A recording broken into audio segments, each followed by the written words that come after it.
Ce journal vous est offert par KTC Consulting and Multiservice et CIRL. Chaque mot est une sémence, plantez-les avec sagesse.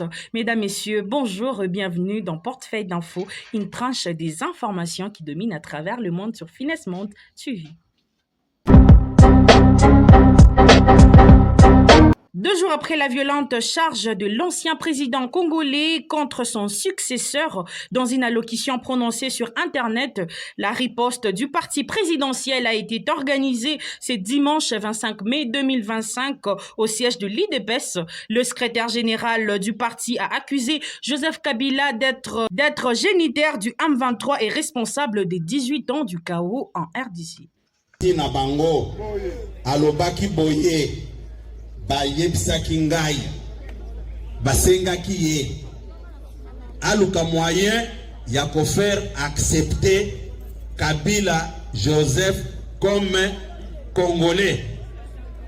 Boza kolanda ngai soki bozongi na prestation de serment na ye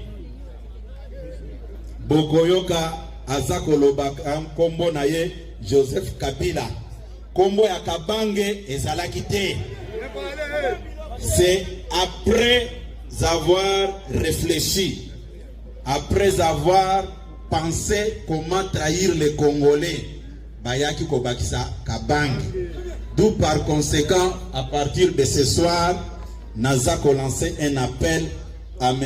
Kabila de laisser les Congolais traiter leurs problèmes sans discussion, puisque nous Congolais, nous allons nous entendre un jour, contrairement que sujet rwandais au Bakotela Kibiso Awa. En Côte d'Ivoire, la première grosse pluie de la saison s'abat sur Abidjan, avec elle leur cortège habituel et nuisance.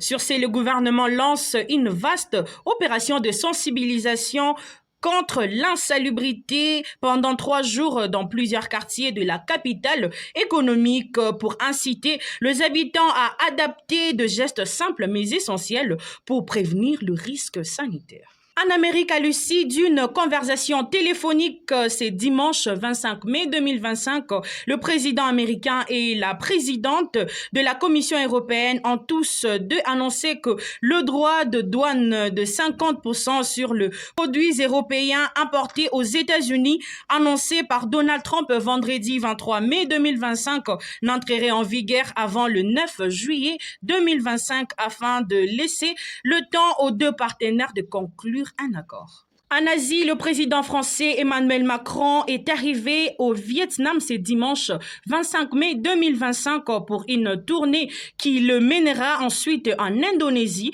puis en Singapour en ouverture du dialogue de Shangri-La, la principale conférence de sécurité de la région. Il y sera non seulement question de défense, mais également de d'échanges commerciaux sur la guerre commerciale entre la Chine et les États-Unis, plongeant les économies d'Asie du Sud-Est dans l'incertitude. Il espère présenter la France et l'Europe comme une alternative. Merci de nous avoir suivis, mesdames, messieurs, à la prochaine.